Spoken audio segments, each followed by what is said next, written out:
You think we're gonna beat all these games? Nope. Backlog boys. No, probably not. Hello, everyone. What is this? This is the new Boys series. Yeah. Very exciting. New series. What's Yeah, this? dude. We What did are we Dark doing? Cloud, and everybody thought, oh, well, surely they're going to do Dark Cloud 2, and we wowed you with the Boys Lock. Did we? And then everyone's like, oh, well, maybe here comes Boys Lock 2. But nope. We gone Something and done different? something different again. Did we spook them? We're doing Banjo-Kazooie today, Whoa. folks. And we're going to play... on the boys. We're gonna play all the way through this game for sure. I've played through this game tons, and I'm very familiar with it. This is one of the classics that I grew up with and spent a lot of time with, but actually never completed as a kid. And Vaughn, on the other hand, has no knowledge of this game I don't whatsoever. know anything about this game except So- that people like it I'm really excited for you. and rare. That's Oh what I yeah, know. I mean this is the game. That's about what I know. This is the game.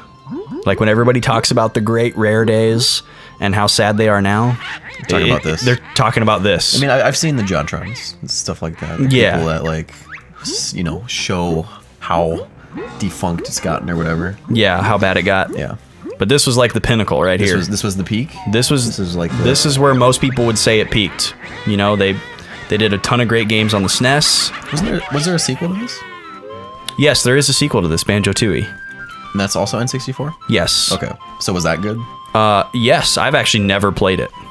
But it's accepted to be But good? it is accepted to be almost as good Okay. as this game, which is saying a lot.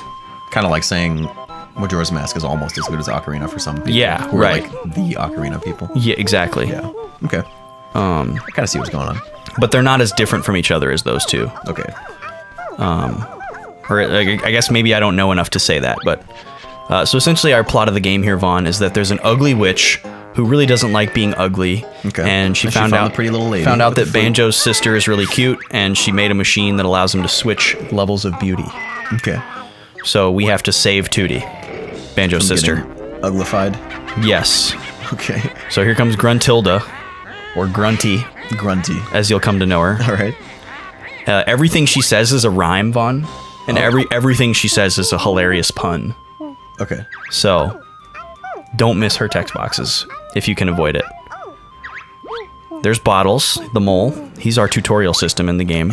He teaches us all our new abilities. He's got some goggles on him. Yes, he's got some specs. That's actually why he's called Bottles. Because he's got like the Coke bottle glasses. Ah, yes. Because moles are notoriously blind. Okay. Yeah. That kind of thing. There's Kazooie. So that's a bird. Yep. Chilling in our backpack. Banjo has a picture of himself on his wall. Cool. Like any good bear would. Classy. But yeah, I'm excited as heck to play this game.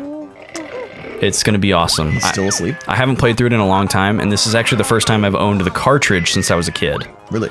Yeah, because this is one of the games that I gave away back when I gave away all my N64 stuff. You've heard that story before? Yes. Mistake. If you guys have watched the show a lot, you've heard that story before. We've all done that, though. Yeah, I decided to be a good guy, / I didn't think I would play my N64 again, because I thought I was growing out of it, and playing grown-up games on the PS2. Ooh, big By man games. which meant RPGs, JRPGs, Not Grand Theft Auto. not GTA. Not Yeah, Vice City. grown-up games like GTA. GTA 3. I'm Bottles, the short-sighted mole. The way everybody talks is amazing. Just gibberish. They're just Yeah. like vowels. Oh yeah, and Kazooie just makes fun of everyone, so Okay. the I'm into it. the dialogue of this game is just hilarious all the way through. Geeky. That's kind of what Rare was best known for, is making everything like really fun and hilarious, Okay. as well as having lots of good secrets and rewards. Okay. I think I'm already good enough.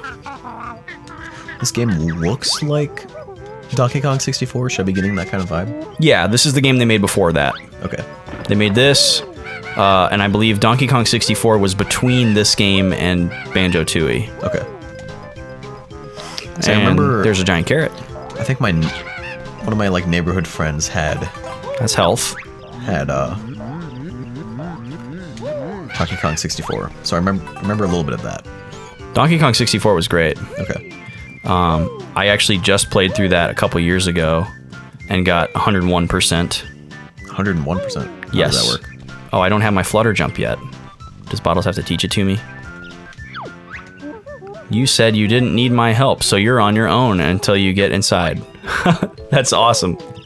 So because I said I didn't need a tutorial, he won't tell you how to do anything. He won't give you a second chance. He makes you learn from your pompousness. Oh, I just backflip. There we go. So yeah, I remember most of the abilities.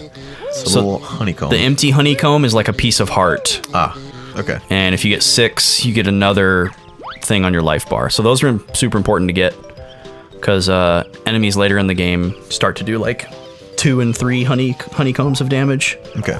And you start with 4, so... That's a carrot. Yep.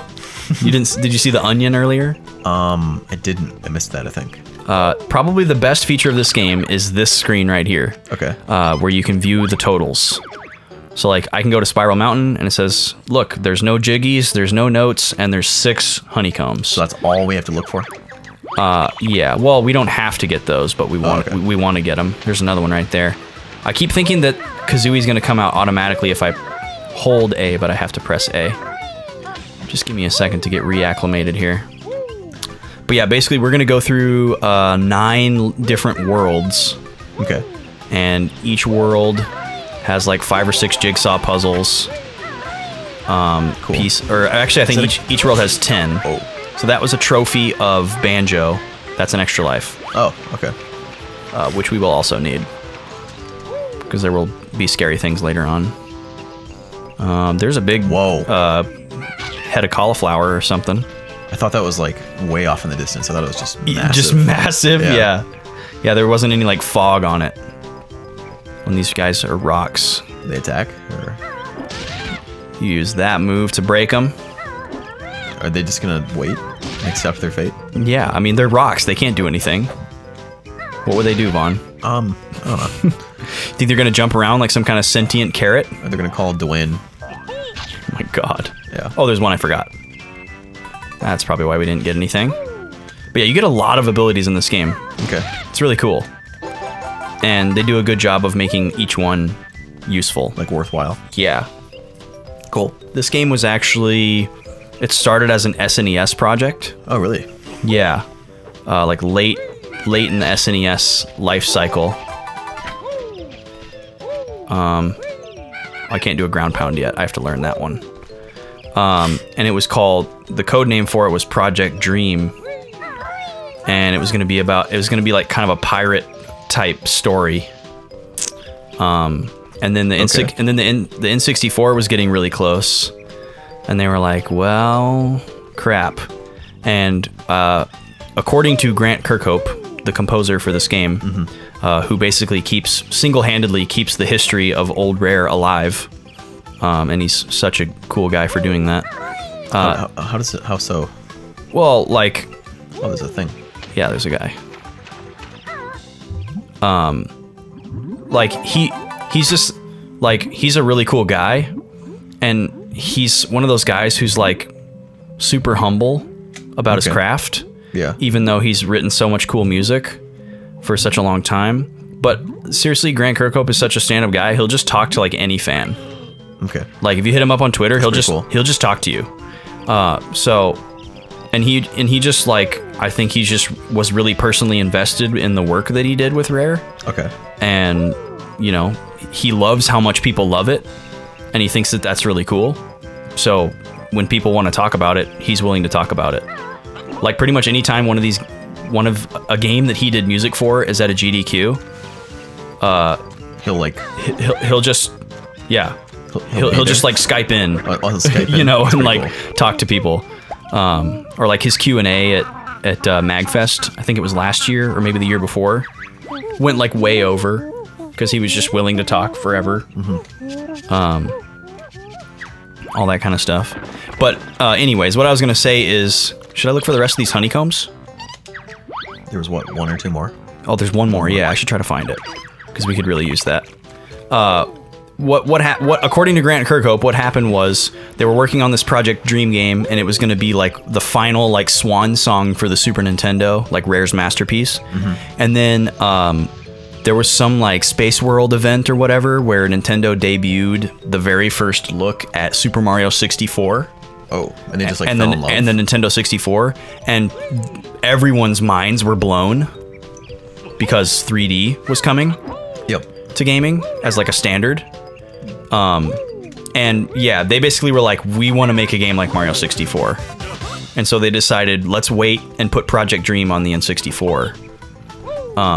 And as they saw what kind of made Mario 64 really great, they got a bunch of ideas for this game. So they decided, we want to make a platformer adventure with all our own little rare-isms.